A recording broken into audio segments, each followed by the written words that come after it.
오늘은 2월 첫 주일이기도 하지만은 설을 지나고 또 첫 주일이기도 합니다. 금년 6번째 주일인데 여러분들 첫 번째 주일 본문이 어딘지 기억하십니까? 오늘 바로 본문과 동일합니다. 그래서 오늘은 14절 한 절 말씀으로 말씀을 드리려고 합니다. 따라 하십시다. 성도는 어떻게 살아야 합니까? 그리스도인은 어떻게 살아야 하는지를 오늘 한 절, 이 14절에서 우리에게 말씀합니다. 하나님은 인격적인 하나님이십니다. 믿습니까? 유치원생에게 대학생같이 대하시지 않습니다. 대학원생에게 유치원같이 하나님은 대하시지 않습니다. 하나님은 인격적인 하나님이십니다. 그 실례를 제가 소개를 하겠습니다. 이스라엘 백성들이 430년 동안에 종살이 하다가 출애굽을 하게 됩니다. 제일 먼저 걷는 곳이 어떤 곳입니까? 홍해를 건넜습니다. 그 다음에 광야 생활을 하고 난 다음에 가나안 땅에 들어갈 때는 또 건넜습니다. 뭘 건넜습니까? 요단강을 건넜습니다. 단순하게 여러분들이 홍해를 건넜다, 요단강을 건넜다 이렇게 생각하면 똑같죠. 분명히 다른 게 있습니다. 뭐가 다른지 아세요? 홍해를 건널 때와 요단강을 건널 때 어떻게 다릅니까? 한 번도 생각해 보시지 않으셨어요? 홍해를 건널 때는 하나님께서 이스라엘 백성들이 종살이하고 어렵게 출애굽하게 됐기 때문에 하나님께서 홍해를 갈라주셨어요. 하나님께서 홍해를 갈라주셨는데 이스라엘 백성들은 하나님이 해놓으신 기적 속에 걷는 거 된 거예요. 건넜습니다. 요단강을 건널 때는 다릅니다. 하나님이 요단강을 안 갈라놓으셨어요. 요단강을 건널 때는 법궤를 메고 제사장이 먼저 뛰어 들어가거라. 들어갔을 때 하나님이 요단강을 갈라주셨어요. 그 차이가 뭔지 아세요? 왜 그렇게 하나님이 하셨을까요? 하나님은 동일한 하나님이신데 그렇게 하신 이유가 뭘까? 출애굽할 때는 이스라엘 백성들이 유치원생이에요. 그런데 요단강을 건널 때는 광야에서 있는 훈련, 없는 훈련, 고통의 아픔, 훈련을 다 받았습니다. 대학원생이 된 거다 이 말이죠. 따라 하십시다. 하나님은 인격적인 하나님이시다 믿으시기를 축복합니다. 오늘날 우리 성도들이 자주 범하는 오류가 넘실대는 요단강도 하나님 갈라주세요. 왜 하나님 안 갈라줍니까? 하나님이 갈라줘야 내가 들어가지. 이렇게 신앙생활을 하고 있습니다. 먼저 물이 갈라지면 들어가겠습니다. 이런 성도들. 먼저 하나님의 영광의 기적을 내가 보면 눈에 보면 믿겠습니다. 이런 성도들이 많다 이 말. 그래서 가나안 성도가 많아지는 거예요. 가나안 성도가 뭔지를 제가 말씀을 드렸지요. 안 나가는 성도. 교회는 안 나오는데 성도예요. 교회 나오는데도 성도인 경우, 안 성도인 경우가 있어요. 바로 이런 경우입니다. 여러분, 금년 한 해 동안에 우리는 신발에 물을 묻어야 하나님이 기적을 주십니다. 홍해를 건널 때는 하나님이 갈라놓으셨어요. 요단강을 건널 때는 신발에 여러분 물이 묻어야 하나님이 기적을 주시는 거예요.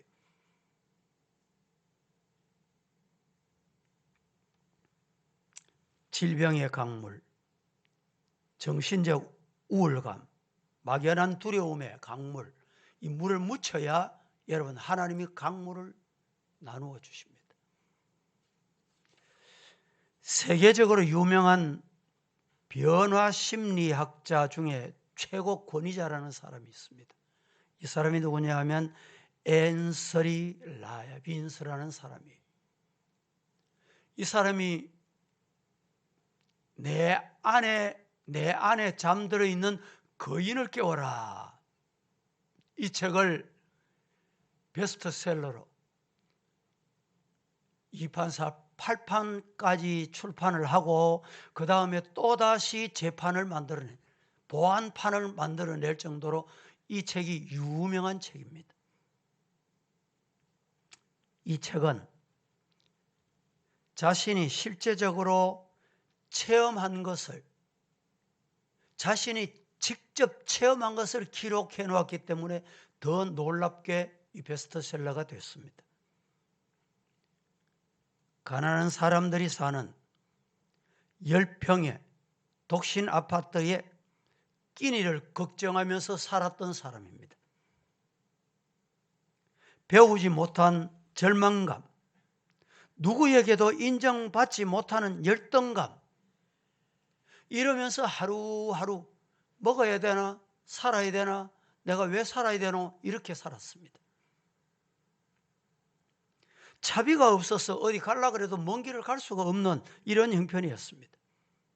드디어는 요사이 노숙자들 보면요, 길을 가다가 쓰레기통에 혹시 커피라도 먹다가 남겨두고 버린 게 있냐, 뒤져서 먹는 사람 있잖아요. 이렇게 살았던 사람이에요. 그리고 옷가지도 살 게 없어가지고 남 입던 옷, 버려둔 옷, 이거 주워서 입고 이렇게 살았습니다.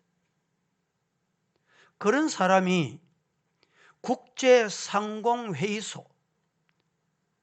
국제상공회의소가 선정한 세계에서 뛰어난 인물 중에 10명을 뽑았는데 10명의 손가락 안에 들어가는 인물이 됐다, 이 말이죠.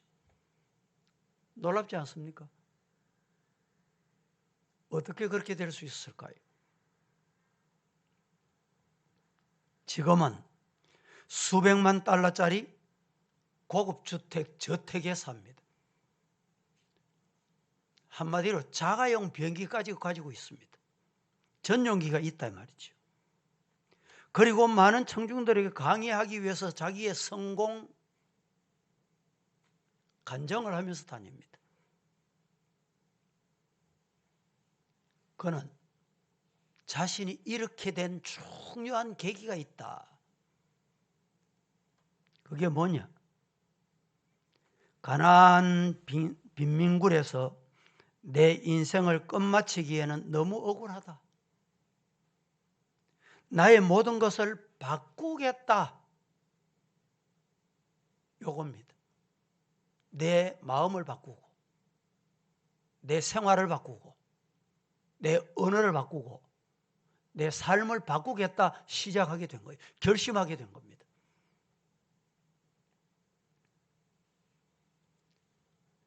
그리고 난 뒤에 이 사람은 좋은 습관을 가지고 살기로 결심을 합니다. 언어도, 생활도, 부정적인 게 다 버리고 긍정적으로 살기로 결심을 합니다. 그러나 끊을 것을 끊지 못하고 인생을 허비하는 사람 주변에 배회하면 그 사람도 인생을 허비하고 실패합니다. 한번 따라해 보실까요? 고민은 불행의 지표지만 결단은 행복의 지표다. 시작. 여러분 고민하고 계십니까? 할까 말까, 갈까 말까, 믿을까 말까, 이렇게 할까 저렇게 할까 고민하고 계십니까? 고민이 불행의 지표입니다. 그러나 결단, 내가 해야지. 믿음으로 살아야지. 오늘 제목이 뭡니까? 성도가 어떻게 살아야 하느냐, 오늘 본문을 통해서 배우자 이 말이죠. 그리고 이 본문의 말씀대로 여호수아가 말씀하신 대로 결단을 하자는 거예요. 그러면 앞서 소개했던 앤서니 라빈선, 쉽게 말하면 요사이 표현하면 노숙자예요. 노숙자. 거린입니다. 거린. 이 사람이 자가용병기까지 가질 정도로 세계를 다니면서 강의하는 사람이 됐다. 그 원인이 뭐냐? 못 배우고 가진 것 없지만은 마음의 결단 때문에 이렇게 됐다는 거예요.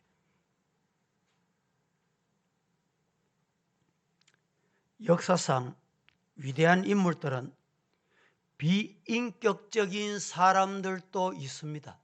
저 사람 인격이 정말 맞나? 인격이 왜 저래?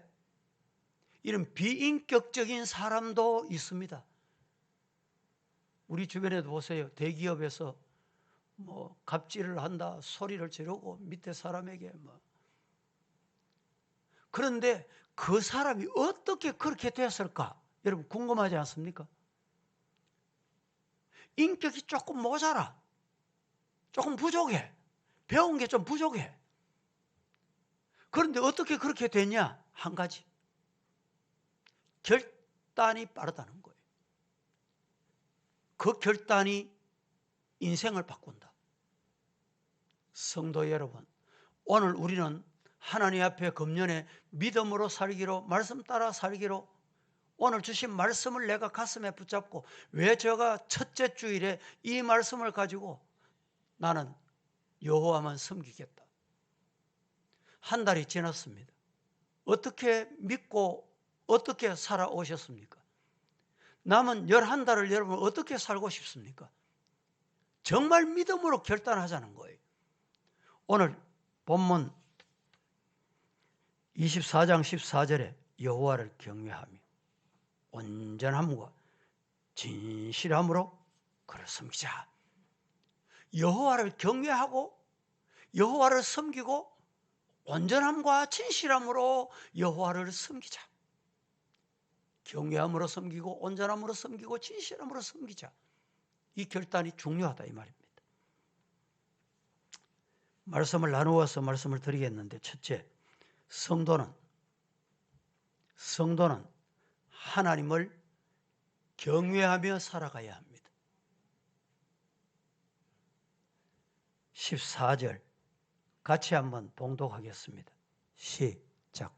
그러므로 이제는 여호와를 경외하며 온전함과 진실함으로 그를 섬기라. 너희 조상들이 강 족족과 애굽에서 섬기던 신들을 치워버리고 여호와만 섬기라. 오늘 14절을 몇 차례 읽어 있어야 될 텐데, 첫째, 그러므로 이제는 여호와를 경외하며, 여호와를 경외하기로 결심하십시오. 성도라면 여호와를 경외하며 사는 게 성도입니다.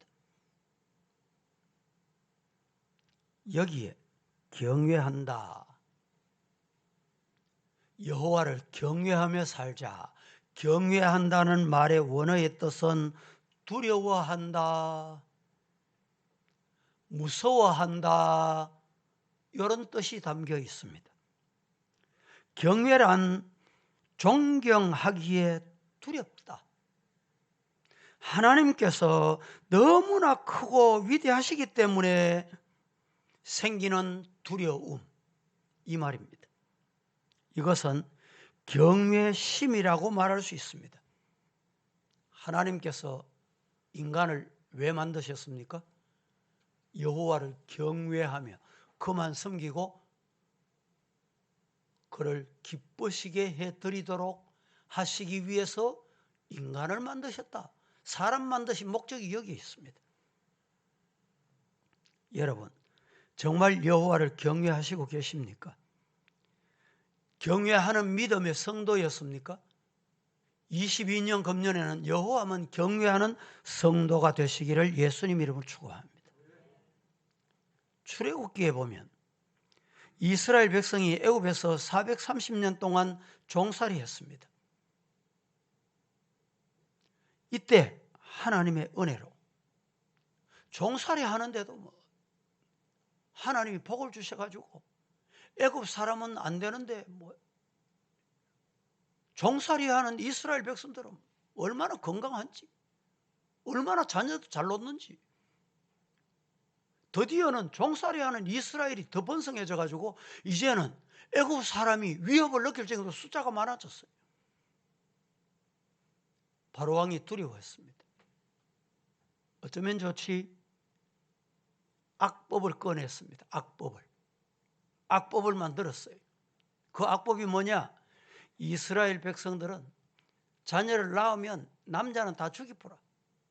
아들 낳거든 다 죽이라. 출애굽기 1장에 보면. 그래서 가만히 두면 자기들이 자기 자녀 죽일 리가 없잖아요. 그래서 산파들을 보냅니다. 교육을 시켰어. 어떤 교육을 시켰느냐? 히브리 산파들이 자녀를 낳거든 아들이거든 보고 뭐 죽이라. 딸이거든 놔둬라. 그리고 이스라엘 백성 유대인들에게 다 파송을 합니다. 그런데 이 산파들이 대표적인 이름이 십부라. 가서 보니까 아들이거든. 바로 왕의 말대로 아들을 갖다면 죽여야 되는데 안 죽이고 살렸죠. 또 도와주러 갑니다. 갔다가 또 아들이야. 안 죽이고 살렸죠. 도대체 어떻게 된 거냐? 유대인들이 아들이 안 죽고 계속 태어나거든요. 건강하거든요. 그때 누가 태어나느냐? 모세가 태어났습니다. 한 3개월쯤 숨겨서 키우다가 더 이상 한 3개월쯤 되니까 이제 울음소리도 커지고 나마라는 것을 알게 되면 밝혀지게 되면 큰일 나니까 여러분 모세를 버리게 됩니다. 그런데 놀라운 것은 이 산파들이 바로 왕은 이스라엘 백성들의 번성을 막기 위해서 산파들을 불러서 이렇게 명했는데 산파들이 이렇게 말합니다. 산파들은 따라해 보실까요? 하나님을 따라합니다. 하나님을 두려워하여. 산파들이 왜 유대인 이스라엘 아들을 태어나면 안 죽였어요? 왜 안 죽였습니까? 왜 안 죽였어요? 하나님은 어떻게 해서? 두려워하여. 여기에 하나님이 무서워서 이 말이 아니고 두려워하라는 두려워 요 말이 바로 오늘 본문의 여호수아 24장 14절에 여호와를 경외라는 말과 같은 말이에요. 같은 말. 동일한 히브리어예요. 여호와를 경외해서 하나님을 경외해서 여기에 하나님을 경외한다는 말은 하나님을 두려워. 하나님은 살아계신데 하나님 다 보신다. 네 마음도 아시고 중심도 아시고 말하는 것도 아시고 가정생활 아시고 교회생활 가정생활 하나님이 다 아신다. 그래서 하나님을 두려워했다는 거예요. 하나님이 무서워서 그렇게 못했다 이 말입니다. 하나님이 주신 생명을 내가 감히 손 못 댄다. 이게 히브리 산파들의 하나님 두려워, 하나님 경외하는 신앙입니다. 성도 여러분, 오늘 우리가 정말 하나님을 경외하는 성도가 되기를 예수님 이름으로 축복합니다. 시편 34편 9절에 이렇게 말합니다. 너희 백성들아, 너희 성도들아, 여호와를 경외해라. 그를 경외하는 자에게는 부족함이 없도다. 성도들아, 여호와를 경외해라. 여기에 경외라는 말이 하나님을 두려워해라. 여호와를 경외하는 자에게 하나님을 무서워하고 두려워. 하나님이 너무너무 존경스러운 분, 너무너무 높으신 분, 내가 가까이 갈 수도 없는 분, 여호와라는 이름을 부르기도 힘든 분, 그 하나님을 경외하면 그 하나님께서 복을 주신다. 여러분, 이 복이 누가 어디 공장에서 만들어낸 제품 같으면 얼마나 좋겠어요. 돈 있으면 사면 돼. 시장 가서 팔면 사면 돼요. 근데 그게 아니에요. 복은 누가 받느냐? 여호와를 경외할 때 여호와께 주셔야 돼요. 건강의 복도, 자식의 복도, 가정의 복도, 물질의 복도, 우리의 신앙의 형통의 복도 여호와께 주셔야 돼요. 누가 주시느냐? 누구에게 주시느냐? 경외하는 자에게 주십니다. 이 경외의 복이 있기를 주님 이름으로 축복합니다. 두 번째, 성도는 하나님을 경외하며 살아야 되고, 두 번째, 성도는 하나님을 온전히 섬기며 살아야 됩니다. 성도가 하나님을 어떻게 섬겨야 되느냐? 온전히 섬겨야 돼요. 다시 한번 14절 보겠습니다. 시작. 그러므로 이제는 여호와를 경외하며 온전함과 진실함으로 그를 섬기라. 너희의 조상들이 강 족족과 애굽에서 섬기던 신들을 치워 버리고 여호와만 섬기라. 여호와를 섬기는데 어떻게 섬겨야 되느냐? 온전함으로 섬겨라, 이렇게 말합니다. 하나님은 전능하십니다. 하나님은 살아계십니다. 그런 하나님께서는 눈동자처럼 우리의 마음과 행동을 다 저울에 달아보세요. 달아보십니다. 그런 하나님을 오늘 본문에 온전함으로 섬겨라. 온전함, 온전함, 이 말의 원어의 뜻은 흠 없이 섬겨라, 이런 뜻입니다. 하나님을 섬길 때 흠 없이 섬겨야 됩니다. 구약의 제물을 드릴 때 여러분 흠 있는 거 못 드렸어요. 절름발이를 못 드렸어요. 눈 없는 거 못 드렸어요. 온전한 것을 드려야 돼요. 이건 신약에 오실 예수 그리스도의 예표입니다. 예수님은 흠이 없으신 분이에요. 온전하신 분입니다. 그래서 예수님께서 단번에 제물이 되신 거예요. 오늘 우리 인간은 죄 없는 인간이 없습니다. 더럽지 않는 인간이 없습니다. 마음은 검어도 말은 바로 할 수 있어요. 그러면 인간이 말을 듣고 마음도 그런 줄 알아. 그런데 하나님을 아신다 이 말이죠. 이건 온전함이 아니다 이 말입니다. 말도 행동도 가정도 직장도 교회도 똑같아야 된다 이 말입니다. 흠이 없어야 돼. 그래서 우리는 제물이 될 수가 없어요. 우리가 제물이 될 수가 없어요. 어떻게 제물이 될 수 있느냐? 온전하신 예수님으로만 온전한 제물이 될 수 있어요. 그래서 예수님의 보혈이 필요하고 예수님의 공로가 필요하고 예수님의 십자가가 필요한 겁니다. 우리에게. 우리는 누굴 의지해야 됩니까? 예수님 의지하고 이 자리에 나왔습니다. 예수님의 보혈 때문에 이 자리에 나왔어요. 여러분, 내가 거룩한 척 한다고 거룩합니까? 성경은 의인은 없나니 하나도 없다. 그래서 우리는 구주 예수 대신 예수님 의지해라. 구주 예수 의지함이 심히 기쁜 일일세. 할렐루야. 예수님 의지해야 돼요.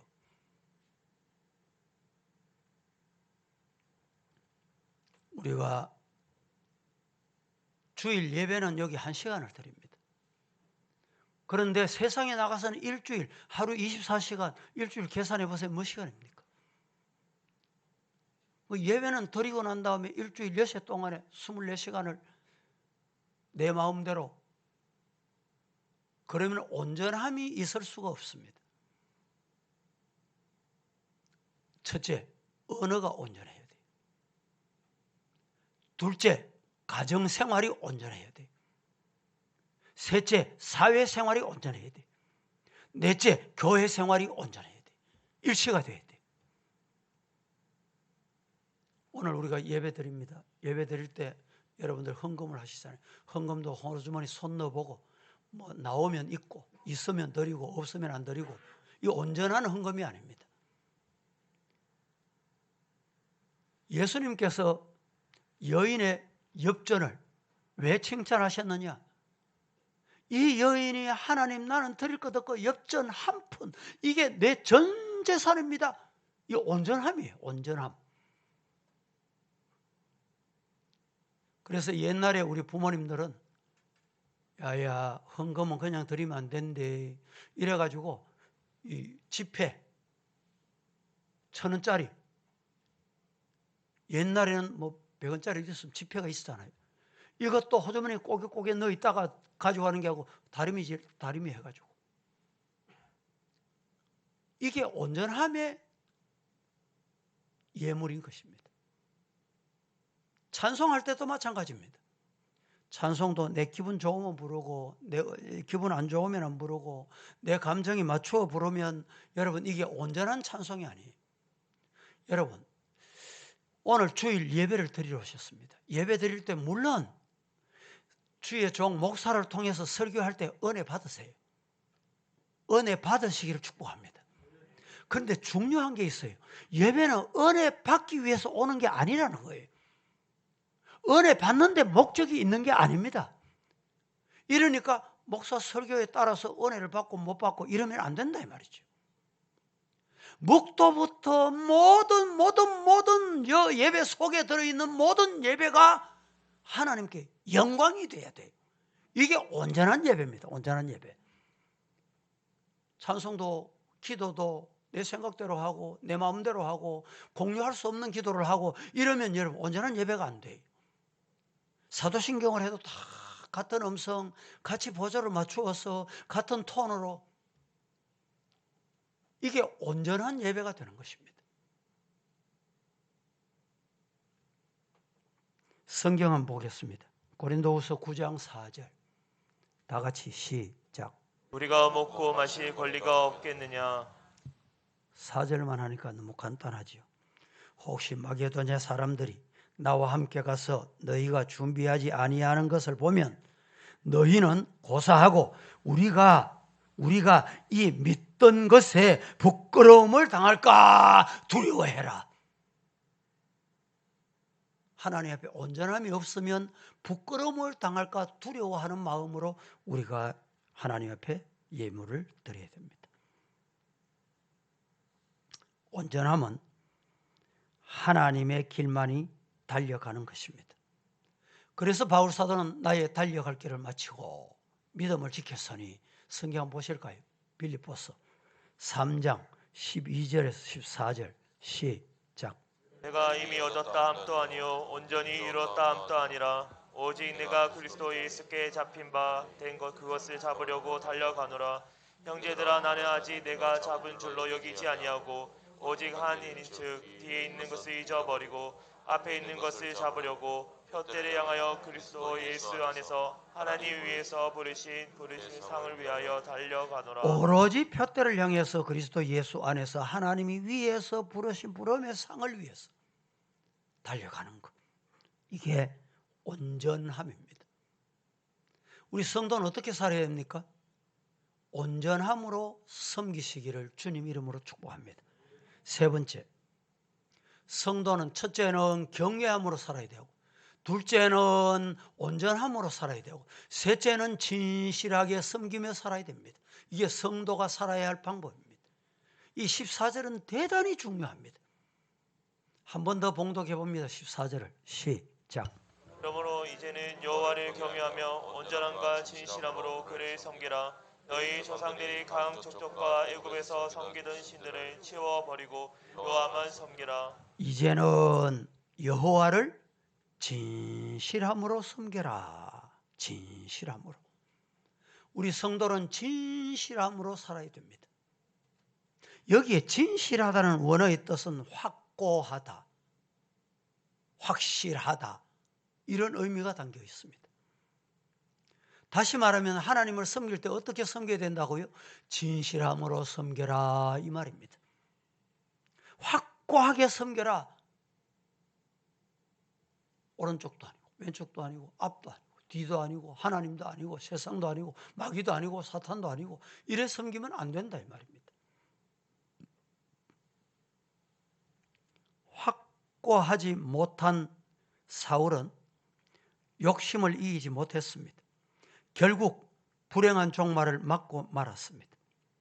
나는 하나님을 섬기는 일에 변함이 없습니까? 유혹이나 욕심에 흔들리지 않습니까? 많은 사람들이 어려운 환경을 이기지 못하고 변질이 되는 경우가 참 많이 있습니다. 유혹이나 욕심에 흔들려 무너지는 경우가 많습니다. 가룟 유다 보세요. 예수님은 왜 팔았습니까? 마귀의 유혹을 받았기 때문에.